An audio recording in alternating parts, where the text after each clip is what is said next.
Eh bien bonjour à tous, j'espère que vous allez bien, on se retrouve sur Final Fantasy VII Ever Crisis pour un tutoriel de boss. Aujourd'hui on va parler de Engil Penance. Alors pourquoi parler de lui spécifiquement? Eh bien pour plusieurs raisons. Déjà la première, mardi lors du live, les développeurs ont dit eux-mêmes que Engil Penance était un mur pour la communauté, car quand ils ont annoncé la statistique de complétion du B100 de la tour événement, qui était de 23,99%, ils ont dit également qu'à partir du B89, ils avaient vu une chute drastique du pourcentage de complétion. Et qui est au B89?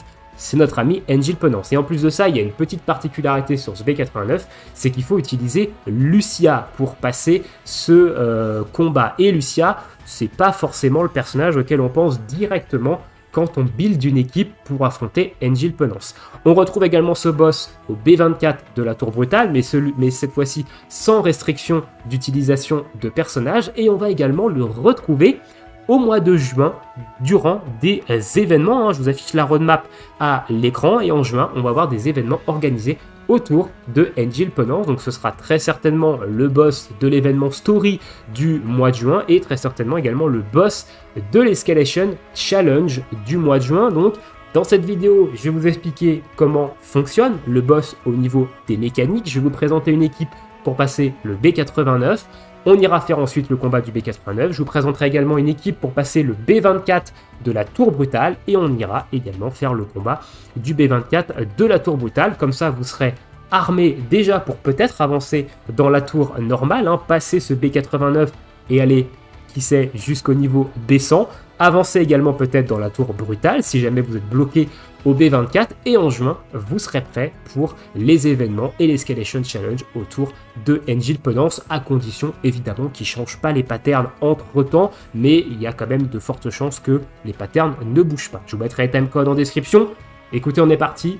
Engil Penance, comment fonctionne ce boss et surtout quelle est sa mécanique cachée autour de son augmentation de résistance, soit de feu, soit de glace. Qu'est-ce qui fait qu'il décide d'augmenter sa résistance au feu ou sa résistance à la glace dans le combat? Et bah c'est assez simple en fait, c'est en fonction du potentiel de dégâts de votre équipe.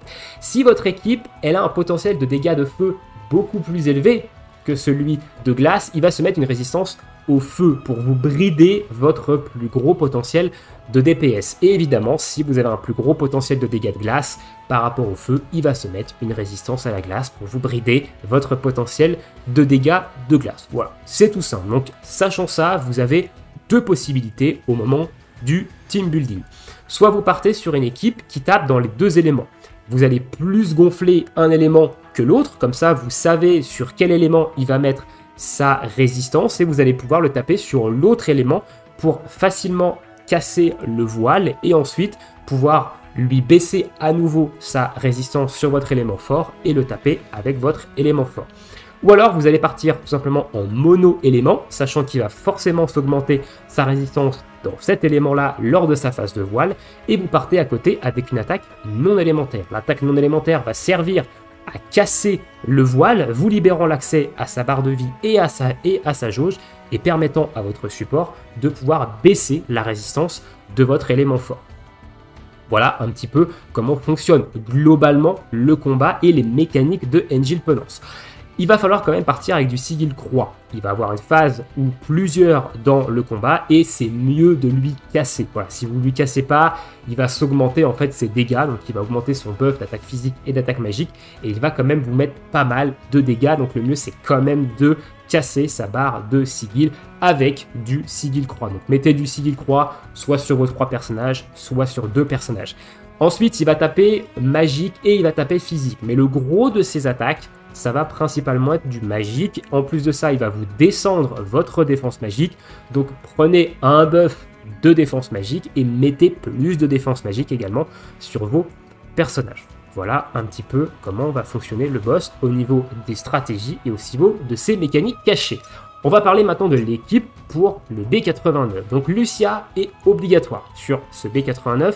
Mais Lucia, comme j'ai dit, c'est pas vraiment le personnage auquel on pense directement quand on build une team pour Engil Penance.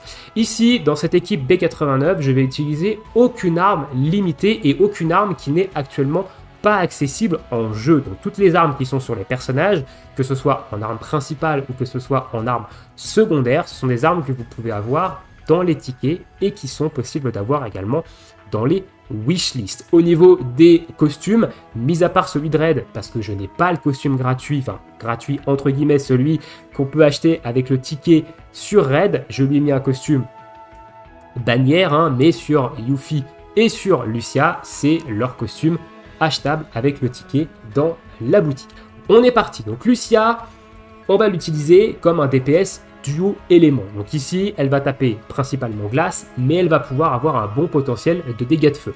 Elle va DPS à la matéria physique, donc à la matéria blow, parce qu'elle n'a pas d'arme de DPS de glace et pas d'arme de DPS de feu à proprement parler efficace.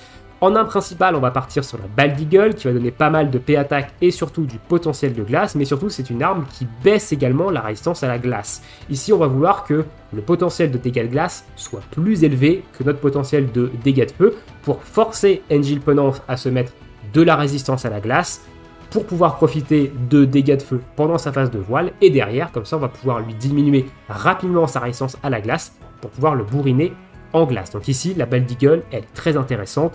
Diminution de la résistance à la glace, gros bonus de P attaque et bonus également d'attaque de glace pour augmenter les dégâts de glace.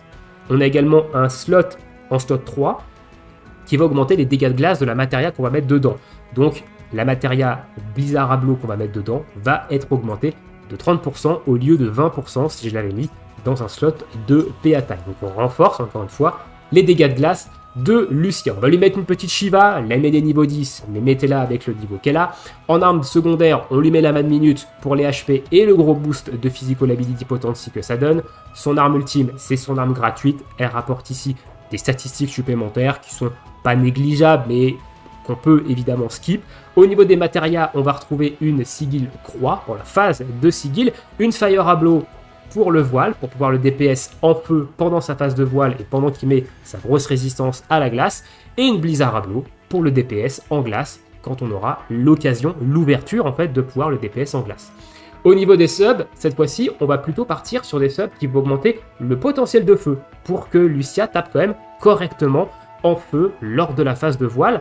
Donc ici, on a le Marine Shooter qui va donner du Physical Ability Pots et du Fire Potency, on va retrouver la Sky Splitter pour la P attaque et le Fire Potency également, et on va retrouver la Crystal Sword pour l'attaque et le gros boost de Fire Pots. Alors au niveau des R habilités, on explose un petit peu le compteur au niveau de la P attaque, donc si vous arrivez à être un petit peu plus opti au niveau de la P attaque, je rappelle c'est 55 points, hein, le max ici, et bah faites-le, hein, honnêtement là j'ai un petit peu overcap. On a quand même niveau 7 de potentiel de feu, hein, ici, donc ça nous permet quand même de bien taper, et niveau 5 de potentiel de glace, ainsi que niveau 5 de boost de Physical Ability Potency. Donc on sait qu'on a un plus gros potentiel en glace, parce qu'à côté on va avoir un autre personnage qui va taper essentiellement glace, donc ça va nous permettre en fait de forcer Angel Penance à se mettre sa protection à la glace, tout en ayant quand même un bon DPS au niveau du feu. Ensuite, on va passer sur Yuffie. Yuffie, ça va être le support sub DPS glace physique. Hein, on est principalement sur une type physique. Son costume free-to-play, on va retrouver Shiba Ramu qui va augmenter les dégâts de glace, mais on va pas avoir le temps normalement de l'utiliser dans le combat. Peut-être que vous aurez le temps. Moi, je DPS un petit peu trop, donc on n'a pas forcément le temps, mais si vous l'utilisez, tant mieux. Au niveau des matérias, on va retrouver le Sigil Croix, le Fire à Blow également pour DPS en feu durant la phase de voile, et la dernière matéria est là pour les stats. En arme principale, je lui ai mis l'Arctic Star, donc l'Arctic Star, ça va permettre d'augmenter la P attaque de Yuffie, mais également de Lucia, donc c'est un double buff sur les deux DPS, on n'a pas besoin d'augmenter la P attaque de Red 13, donc ça reste quand même plutôt cool. Et en deuxième arme, on va avoir sa Spiral Shuriken, qui est une arme de physique de glace, hein, encore une fois, pour taper glace physique sur le boss. Son arme ultime free-to-play, pareil, elle rapporte juste des statistiques, elle n'est pas spécialement mandatory. Au niveau des subs, l'ultimatique, attaque, boost de Physical Ability Potency, Enemy Launcher, attaque, boost de Physical Ability Potency, et je lui ai quand même mis une petite arme, la Stalwart Integrity, pour les HP et le buff des buffs extension, afin d'augmenter en fait la durée du buff de P-Attack. On est quand même sur un niveau 6 ici de buff des buffs extension, niveau 3 de Ice Post, niveau 6 de Physical Ability Potency et un petit niveau 7 de P-Attack quand même. On va finir avec Red 13. le support healer débuffer également de l'équipe. Donc comme je vous ai dit, j'ai pas son costume de boutique avec le ticket, donc je lui ai mis le Canyon Dude. La limite, peu importe, il n'y a pas de limite vraiment intéressante à lui mettre dessus pour ce combat. Au niveau des matérias, ces deux-là sont là pour les statistiques. On retrouve encore une fois le Sigil Croix pour la barre de Sigil. Au niveau des armes, l'arme principale c'est le Pilote Collar qui va soigner en zone, augmenter la défense magique. Très bien, c'est ce qu'on veut également sur ce combat-là. L'Ivy Collar qui est une arme très intéressante sur Red 13 parce qu'elle diminue à la fois la résistance à la glace et à la fois la résistance au feu. Donc en fonction du potentiel de dégâts que vous allez avoir, et ben vous allez pouvoir diminuer l'une ou l'autre des résistances avec Red 13. Donc c'est une très très bonne arme sur ce combat-là. Son arme ultime free-to-play, très intéressante, honnêtement, prenez-la si vous ne l'avez pas encore pris parce qu'elle est quand même très très cool sur Red 13. Et au niveau des subs, on a quand même une arme de guild ici, ça reste une arme free-to-play accessible pour de la MDF Hall, pour augmenter la défense magique de toute l'équipe. On va avoir ici une arme Luminary Sword qui va augmenter le heal et le buff debuff extension. Et on va avoir le Brian Collar pour les HP et le heal pour qu'il ait quand même un petit pool d'HP. Le dogo, histoire de ne pas être à poil. Voilà un petit peu pour l'équipe du B89. Écoutez, on est parti pour le combat. Je vais vous montrer un petit peu comment se déroule le combat et surtout l'efficacité en fait de cette équipe dans laquelle il n'y a aucune arme limitée, je le rappelle. On est parti. Donc au début du combat, Angel, il va se buffer. Voilà, il se met en End of Gluttony, donc il s'augmente ses dégâts physiques, ses dégâts magiques et il se met une petite régène. Nous, avec Yuffie, on va tout simplement buffer en P-Attack notre ami Lucia. Avec Red 13, on va supprimer le debuff de défense magique qu'il nous a mis avec son attaque. Et avec Lucia, on va taper en glace, parce que c'est là où on va taper le plus fort. Phase de voile. Ici, on a ce qu'on voulait. Il s'est augmenté, en fait, sa résistance à la glace. Donc là, on va le taper feu. Voilà, donc avec Yuffie, vous voyez, je mets quand même très très tard. Hop, on a pété son voile. On a accès à sa barre de vie. Là, on va lui diminuer sa résistance à la glace pour pouvoir derrière et va pouvoir le taper glace. Donc, Lucia va lui diminuer, Red 13 va lui diminuer, et derrière, on est parti, on va DPS. Hop, hop. Alors, je vais volontairement arrêter de DPS ici, parce que si je vais trop loin, on va skip des patterns. Donc on va quand même lui remettre une petite torgnole avec Yuffie, une petite torgnole ici avec Lucia, voilà, et on va heal avec Red 13, et on va s'arrêter ici. On va attendre que Angel Penance nous fasse sa petite attaque, tranquillement.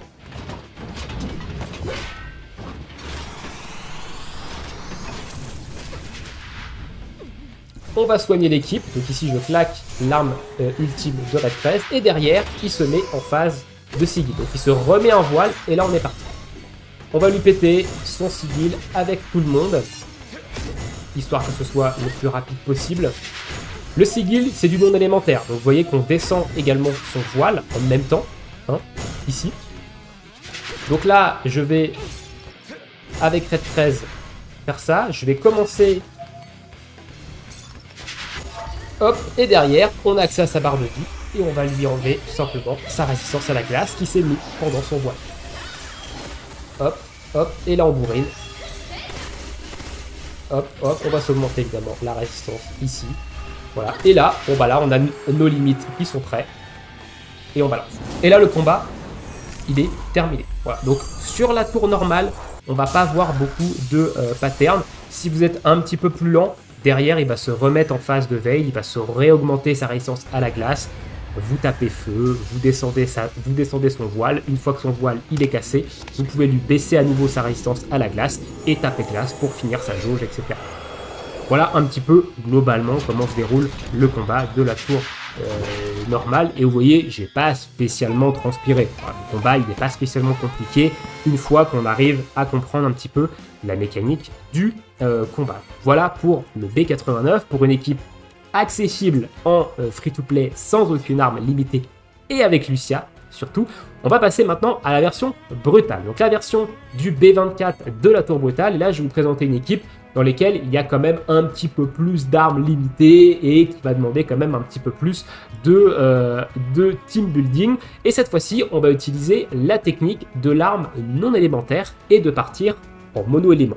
Ici, on est sur une équipe de dégâts magiques de feu avec Tifa en DPS principal et Tifa, elle va avoir notamment son arme non élémentaire de l'anniversaire, donc celle-ci, les Bahamut Fang, qui vont nous servir pour diminuer la veil.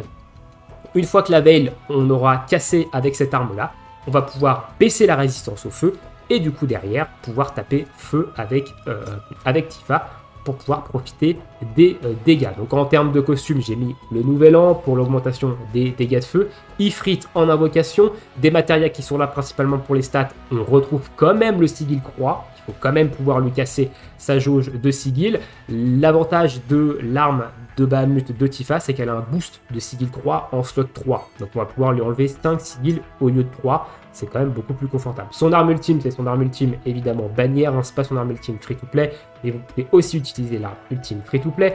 En termes de sub, je lui ai mis la Weathering Blaze pour la M attack et le boost de Firepot. On retrouve la Sun Umbrella pour la M attack et le Magical Ability Potency. Et je lui ai mis le Red Megaphone pour les HP quand même et le boost de Firepot. Ça nous fait quand même une petite Tifa plutôt sympa, 12 500, quasiment 12 600 de M attack. On a quand même 200 de MDef, quasiment 16 000 de PV et on est quand même sur un niveau 7 de M attack, niveau 6 de feu et niveau 7 de Mag Ability Potency avec évidemment les 30% de dégâts ici, donc on a quand même un DPS qui est quand même plutôt correct. On va l'entourer de 2 supports. Ici, on va utiliser Matt qui lui va être là pour buffer les dégâts de feu avec son arme qui buffe les dégâts de feu et pour débuffer également la défense magique de Engil Penance afin d'augmenter encore plus le potentiel de dégâts de feu de notre ami Tifa. Donc ici, on a son costume HP Heal. Au niveau de la limite, je lui ai mis ici cette limite-là, mais on pourrait lui mettre toute autre chose. Hein. On pourrait par exemple lui mettre l'invocation, mais je l'ai mis sur Red 13. Donc à la limite, j'ai laissé ça. Les matérias, je lui ai quand même mis évidemment un heal, donc un Cura ici. Je lui ai pas mis de Sigil Croix à lui, parce que vu que j'ai un boost sur Tifa, j'ai pas vraiment besoin d'avoir du sigil croix sur tous mes personnages. Je sais que j'aurai assez de sigil pour casser en fait la jauge de sigil sans avoir besoin d'en avoir sur Matt. Je lui mets quand même une petite matéria feu magique. Voilà, on est sur une team magique de feu. S'il veut assister un petit peu au niveau des dégâts, ça va pouvoir permettre ça. Et en termes de sub, on va retrouver ici de la M-Attack All, donc M-Attack All plus buff, debuff, extension. De la M-Def All, encore une fois, pour augmenter la résistance magique de l'équipe. Et on retrouve également de la M-Attack All ici. Donc on est quand même sur un autre niveau en termes d'équipe. Il y a ici beaucoup d'armes limitées également. Et au niveau des armes principales, la Luminary Sword qui augmente la M-Attack et les dégâts de feu, surtout, qui donne également pas mal de buffs, debuffs, extensions.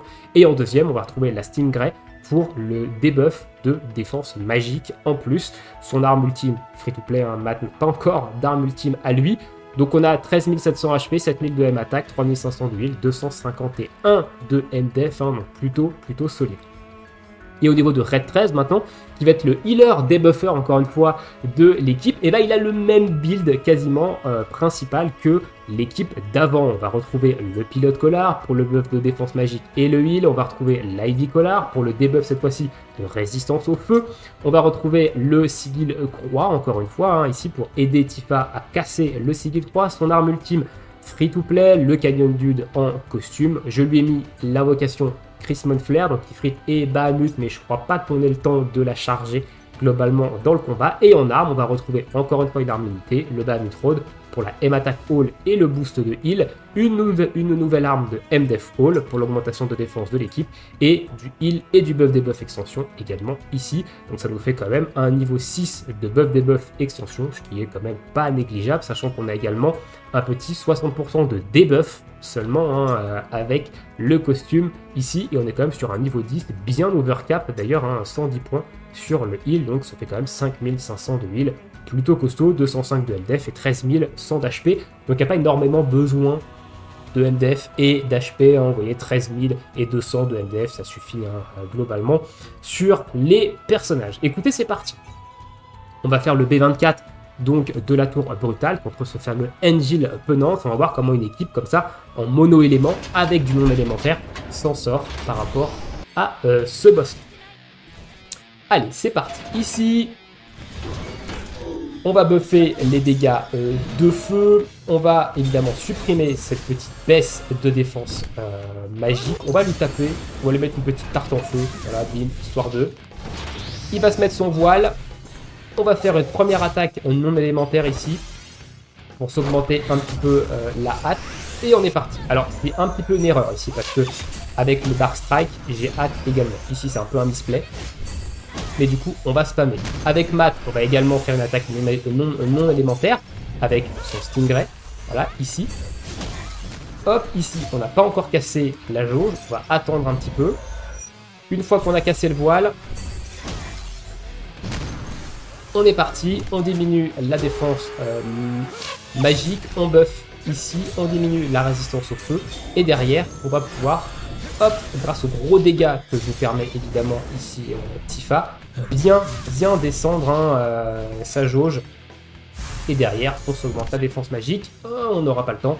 Mais normalement, vu qu'on a vidé sa jauge, ça devrait le faire. Voilà, on prend pas grand chose. Honnêtement, ici, voilà. Derrière, directement, phase de Sigil. Ici, il va se remettre une petite veil. Hop, et nous, on va Sigil. On est encore sous hâte avec Tifa, donc ça nous permet en fait de pouvoir rapidement casser sa barre de Sigil. Avec Matt, bon, on va juste buffer feu. Voilà, parce qu'on n'a pas grand chose à faire. Hop, on pète ici sa jauge. On va pouvoir profiter de ça pour pouvoir derrière casser une nouvelle fois sa veil. Avec Tifa. Hop, 3. On va se remettre la hâte. On va se rebuff feu ici. Donc là, il va y avoir une petite phase dans laquelle il ne va pas spécialement faire de pattern particulier. Il va faire des dégâts un petit peu à droite, à gauche. Donc on va pouvoir en profiter pour lui baisser sa résistance au feu. Profiter en fait des dégâts avec ici Tifa. On va lui baisser également sa résistance magique. Donc on a une petite phase un petit peu de free DPS. Je vais lui baisser sa résistance au feu à -3 et je vais claquer ici Ifrit. Alors j'aurais pu claquer Bahamut Ifrit derrière, mais globalement pas trop grave. Voilà, pour lui mettre une grosse tarte. On va claquer l'Overspeed. Wind of Pride ici, donc il cible un petit peu Matt et du coup voilà. Donc là il va faire End of Gluttony, ça veut dire que directement derrière il va se remettre en fait en Veil, mais ici on termine tranquillement avec Tifa. Donc voilà un petit peu comment peut se dérouler le fight également, avec du mono-élément, avec une non-élémentaire à côté pour casser le Veil. Alors c'est un petit peu plus long forcément, le boss a plus de PV, il a plus également de résistance, on est sur la version de la tour brutale ici, mais globalement ça passe quand même en mono-élément avec du non-élémentaire à côté.